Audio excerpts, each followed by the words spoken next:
अस्सलामुअलैकुम नाज़रीन। पिछली किस्त के इख्तिताम पर सलजान खातून कबीले की तमाम ख़वातीन से अलविदाई मुलाकात करती है और वापस अपने कबीले चली जाती है।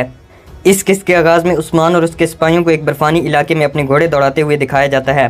सिपाहियों की बड़ी तादाद उस्मान के साथ एक मार्के पर जा रही थी। उस्मान एक जगह पर पहुँच अपना घोड़ा रोक लेता है तो तमाम सिपाही भी रुक जाते हैं। उस्मान अपने सिपाहियों से कहता है, सिपाहियों, ये जगह वो जगह है जहाँ से मैंने जिहाद शुरू किया था। अब से तुम सब लोग अपनी तलवारों के साथ तनहा रहोगे। उस्मान अपनी मुट्ठी बंद करते हुए कहता है, अल्लाह हमारे बाजुओं को ताकत दे।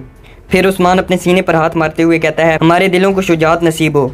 ये सुनकर तमाम सिपाही अपनी तलवारें निकाल लेते हैं और अल्लाह अकबर की सदा बुलंद करते हैं।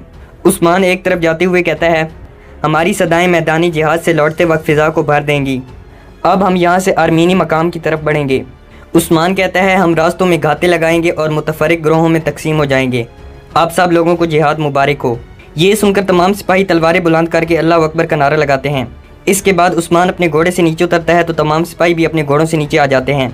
इसके बाद वो सब अपने घोड़ों को एक तरफ बांध देते हैं। दूसरी तरफ एनागोल किले का मंजर दिखाया जाता है। निकोला कुस्तुनिया जाने के लिए तैयार था। निकोला हेलन के साथ छत पर आ जाता है, जबकि निकोला के बाकी सिपाही सेन में निकोला का इंतज़ार कर रहे होते हैं। निकोला हेलन से कहता है, कितना अच्छा दिन है हेलन। हेलन कहती है, आपको यहाँ इस तरह खुश देखना कितना अच्छा लग रहा है।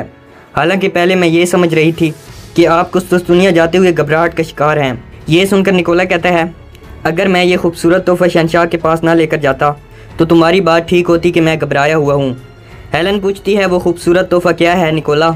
निकोला कहता है, वो एक राज है और मैं उसे राज ही रहने देना चाहता हूँ। ये कहकर निकोला एक तरफ चलने लगता है तो हेलन निकोला से कहती है, निकोला, मैं तुम्हारी एहसानमंद होंगी अगर तुमने मुझे भी इस खुशी में शरीक किया। इसके बाद वो दोनों सीढ़ियों से नीचे उतरने लगते हैं। निकोला कहता है, मैं तुम्हें इस खुशी से कैसे महरूम रख सकता हूँ। मैं महसूस कर रहा हूँ कि यह सफ़र हमारी तवक्कुआत से बढ़कर मज़ेदार होने वाला है। वो राज मैं तुम्हें रास्ते में बताऊँगा। मैं बहुत पुरजोश हूँ हेलन।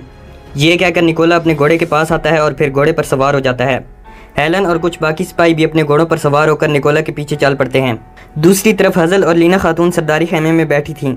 लीना हज़ल से कहती है, खैर तो है हज़ल खातून, आप बहुत खुश नज़र आ रही हैं। लगता है आपको सलजान खातून के कबीले से चली जाने की खुशी है। हज़ल कहती है, लीना अब खेलना छोड़ो। क्या तुम भी सलजान खातून के जाने पर खुश नहीं हो? वो तुम्हारे लिए भी तो परेशानी का बायस थी। इसी दौरान मलून खातून वहाँ आती है तो हज़ल और लीना खड़ी हो जाती हैं। हज़ल मलून का इस्तकबाल करती है और उससे अपने पास बैठने का कहती है। मलून कहती है, मेरे पास वक्त नहीं है, मैं दुंदार साहिब को तलाश कर रही हूँ। हज़ल पूछती है, क्या तुम्हें दुंदार साहिब से कोई काम है? मलून कहती है, मैं उस्मान साहिब की दावत पर यहाँ बसने के बारे में उनसे जवाब चाहती हूँ। उस्मान साहिब ने कहा है कि दुंदार साहिब हमारे कबीले को यहाँ बसाने का इंतज़ाम करेंगे। ये सुनकर हज़ल खातून कहती है, फ़िक्र मत करो मेरी बच्ची, मेरे साहिब आप लोगों को अकेला नहीं छोड़ेंगे।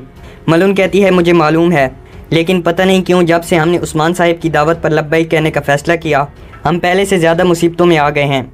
ये सुनकर लीना खातून कहती है, कोई ऐसी मुसीबत नहीं है जिसे उस्मान साहिब हल न कर सकें। मलून कहती है, बिल्कुल, मगर गद्दारों के सतून ख़त्म नहीं होते। उस्मान साहिब ने जिस गद्दार को पकड़ा था उस गद्दार को उस्मान साहिब की आंखों के सामने कत्ल कर दिया गया। ये कहकर मलून खातून हज़ल की जानिब देखने लगती है तो हज़ल खातून अपनी नज़रें चुरा लेती है। मलून कहती है, अगर अल्लाह की हिफाजत ना होती तो उस्मान साहिब भी निशाना बन सकते थे। हज़ल कहती है, हम सब जानते हैं बेटी, ये काफिर निकोला का किया धरा होगा या फिर ये मंगोल कुत्तों का काम होगा। ये सुनकर मलून हज़ल के पास आते हुए कहती है, और ये भी हो सकता है कि ये काम कबीले के अंदर मौजूद गद्दारों का हो। मैंने सुना था कि दुंदार और साउची साहिब पहले उस्मान के मुखालिफिन में से थे। ये सुनकर हज़ल भी मलून के करीब आते हुए कहती है, आप इस बात से क्या साबित करना चाहती हैं मलून? मलून मुस्कुराती है और कहती है, अल्लाह का शुक्र है कि तमाम मुश्किलें हल हो गई हैं। वो सरदरान जो अर्तुरुल गाजी के नस्ब से हैं वो समझ गए हैं कि कैसे मिलकर रहना है। लीना कहती है, आप बिल्कुल ठीक कह रही हैं मलून खातून, सारी उम्मीदें टूट जाने के बाद उस्मान साहिब हमारा बेटा छुड़ा लाए थे। उस्मान साहिब ने ही मेरे बेटे को काफरों के चुंगल से निकाला था। हज़ल कहती है, काई कबीले की ताकत उन्हीं से आती है, वो जानते हैं कि मुश्किल की इस घड़ी में किस तरह मुट्ठी की तरह मुत्तहिद होना है। हज़ल कहती है, दुआ है कि अल्लाह उस्मान साहिब को हमारे सरों पर कायम व दायम रखे। मलून कहती है, बहरहाल जाल या बदेर हकीकत खुलकर वाज़ेह हो जाएगी। हज़ल कहती है, दुंदार साहिब सोगोत में है प्यारी बेटी। मलून कहती है, अब मैं इजाज़त चाहती हूँ। ये कहकर मलून खातून वहाँ से चली जाती है। मलून के जाने के बाद हज़ल कहती है, ये लड़की क्या करना चाह रही है, किन कोशिशों में लगी हुई है? लीना मुस्कुराते हुए कहती है, वो हकीकत जानने की कोशिश में है। ये कहकर लीना दोबारा नीचे बैठ जाती है। दूसरी तरफ काई सिपाही तलवारबाजी की मशक कर रहे थे। बुरहान उस्मान को आकर बताता है, जनाब हमारे जंगजू घाटी के मुखालिफ सिमत में तैनात हैं। उस्मान पूछता है, क्या वहाँ तीर अंदाज़ों को भी बिठाया गया है? बुरहान कहता है, जी जनाब, तमाम इंतज़ामात मुकम्मल हो चुके हैं। ये कहकर बुरहान वहाँ से चला जाता है तो इसी दौरान गंजी बे उस्मान को आकर बताता है, हमने चट्टान आपके हुक्म के मुताबिक जमा दी है जनाब। उस्मान कहता है, मेरे हुक्म के बगैर कोई भी हरकत नहीं करेगा। ये सुनकर गंजी बे भी अपने सीने पर हाथ रखता है और वहाँ से चला जाता है। इसके बाद उस्मान साउची के पास आता है और वो दोनों तमाम सिपाहियों को मशकें करता हुआ देखने लगते हैं। बायोजा कुछ सिपाहियों के साथ लड़ाई की मशक में मसरूफ़ था। साउची बायोजा की तरफ देखते हुए उस्मान से कहता है, तुम भी लड़कपन में बिल्कुल ऐसे ही थे उस्मान, तुम हमेशा अपने से बड़ों से मुकाबला करते थे।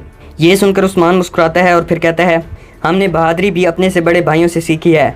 इसके बाद साउची को वो ख्याल आता है जब वो जिहाद के लिए अपने खेमे में तैयार हो रहे थे। इसी दौरान लीना बायोजा से कहती है, मोहतात रहना बेटा, कोई भी ऐसा काम मत करना जिससे तुम्हारी और बाबा की जान को ख़तरा हो। बायोजा कहता है, आप परेशान मत हो वालदा, हम कुफ़ार को खाक चटा कर वापस आएंगे। साउची लीना के पास आकर कहता है, तुम क्यों परेशान होती हो बेगम, कई आदमी अपनी तकदीर के बकदर ही जीता है।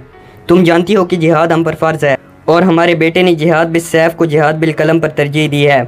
ये कहकर साउची और बायोजा लीना से मिलते हैं और फिर अपना जंगी सामान उठाकर वहाँ से चले जाते हैं। साउची का ख्याल ख़त्म होता है तो उस्मान साउची से कहता है, बायोजा काई कबीले की शान के मुताबिक जंगजू बन चुका है। साउची कहता है, मैंने अपने बच्चे का बचपना नहीं देखा उस्मान, वो मदरसा में रिहाइश पजीर होकर इल्म हासिल करता था। उस्मान कहता है, अब उसके एक हाथ में तलवार है तो दूसरे हाथ में कलम है। साउची कहता है, हम एक दूसरे से बहुत दूर रहे थे, हम एक दूसरे को बहुत चाहते थे, लेकिन अब हम कभी जुदा नहीं होंगे। इसी दौरान बायोजा उनके पास आता है और उस्मान से कहता है, उस्मान साहिब, मैं आपका एहसानमंद हूँ कि आपने मुझे इस मुबारक जंग में शामिल होने का शर्फ बख्शा। उस्मान साउची की तरफ देखता है और फिर कहता है, हमने मजबूरन तुम्हें इस जंग में शामिल किया है, अगर हम ना करते तो तुम हमारे पीछे आ जाते। ये सुनकर बायोजा अपनी नज़रें झुका लेता है तो उस्मान कहता है, शाबाश, अपना सर उठाओ, काई सिपाही अपना सर उठाकर जीता है। तुम हमारा मुस्तकबिल हो बायोजा, मौजू जंग में शामिल करने का नहीं बल्कि मौजू अपने सरदार की बात ना मानने का है। ये सुनकर बायोजा कहता है, अब दोबारा ऐसा नहीं होगा जनाब, मेरे नसीब में था कि मैं अपने बहादुर बाबा और उस्मान साहिब के शाना बशाना मिलकर जिहाद करूं। अब अगर मैं मार भी जाऊं तो मुझे कोई हाम नहीं होगा। साउची कहता है, शाबाश, चलो अब सिपाहियों की तरफ लौट जाओ।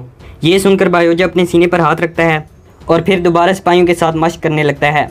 साउची कहता है, अल्लाह के हुक्म से हम एक साथ मिलकर लातादाद जंगों में तलवार बुलंद करेंगे। उस्मान कहता है, इंशाल्लाह भाई इंशाल्लाह। दूसरी तरफ जारकुताई और आईगुल एक दरख्त के झुंड में बैठे थे। आईगुल जारकुताई से कहती है, मैंने अपना खाना खा लिया था मगर मुझे दोबारा भूख लग रही है।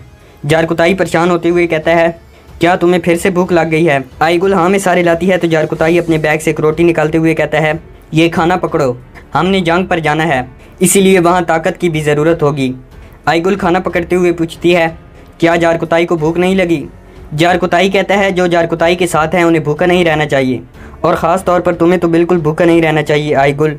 जारकुताई आईगुल को खाना देते हुए कहता है, अब खा भी लोग पागल लड़की। आईगुल कहती है, मुझे भूख नहीं, मैंने मजाक किया था। ये सुनकर जारकुताई खुद खाना खाने लगता है। इसी दौरान उनके करीब एक तीर आकर गिरता है तो आईगुल जारकुताई से कहती है, इशारा मिल गया है। इसके बाद वो दोनों खड़े होते हैं और तीर को उठा लेते हैं। आईगुल तीर पर मौजूद पैगाम को पढ़ने के बाद कहती है, निकोला आ रहा है। जारकुताई कहता है, चलो उस्मान साहिब को खबर करते हैं। ये कहकर वो दोनों खड़े होते हैं और उस्मान साहिब की जानिब जाने लगते हैं। दूसरी तरफ सोगोद में बाला और गोंचा गरीबों में खाना तकसीम कर रही थीं। बाला गोंचा से कहती है, गोंचा तुम बहुत गहरी सोच में गुम लग रही हो। गोंचा कहती है, मैंने किस बारे में सोचना है? बाला कहती है, बुरहान अल्प के बारे में। इंशाल्लाह बुरहान अल्प उस्मान साहिब के साथ वापस आ जाएगा और इसके बाद हम तुम लोगों की शादी कर देंगे। ये सुनकर गोंचा शर्मा जाती है। इसी दौरान मलून खातून वहाँ आती है तो बाला मलून से कहती है, अगर आप हमारी मदद के लिए यहाँ आई हैं तो ये बर्तन पकड़ें और गरीबों में खाना तकसीम करें। ये सुनकर मलून बाला के पास आते हुए कहती है, एक सरदार की बीवी अपने हाथों से लोगों को खाना बांट सकती है मगर मेरे हाथ सिर्फ तलवार थामने के लिए बने हैं। फिर मलून बाला से कहती है, मुझे उस कुम्हार की मौत का तजस्सुस हो रहा है, क्या आपके सिपाहियों को कुछ पता चला? ये सुनकर बाला कोई जवाब नहीं देती तो गोंचा कहती है, उन्हें ज़रूर पता चल जाएगा खातून। गोंचा की बात सुनकर मलून बाला से कहती है, क्या आप लोग दूसरी बार जाल में फंसने का इंतज़ार कर रहे हैं? बाला कहती है, आपको इस सब में इतनी दिलचस्पी क्यों हो रही है? क्या आप यहाँ दुंदार साहिब से मिलने के लिए नहीं आई थी? ये सुनकर मलून कहती है, माशाल्लाह आपके कान तो बहुत तेज़ हैं। बाला कहती है, एक सरदार की बीवी उसके पीछे नहीं बल्कि उसके साथ भी होती है मलून, ताकि वो कबीले में होने वाली हर अहम बात को जान सके। मलून कहती है, आप एक सरदार की बीवी होने की हैसियत से ये बात जान लें कि मेरा कबीला उस्मान साहिब की दावत पर यहाँ आ रहा है। हो सकता है कि एक दिन हमें इकट्ठा होकर उस्मान साहिब के दुश्मनों से लड़ना पड़े। मैं एक सरदार की बेटी हूँ बाला खातून, मुझे सबसे पहले अपने कबीले की हिफाजत की फ़िक्र रहती है। ये सुनकर बाला कहती है, तो फिर जाएँ, दुंदार साहिब आपका इंतज़ार कर रहे होंगे। ये सुनकर मलून खातून अपने सिपाही के साथ वहाँ से चली जाती है।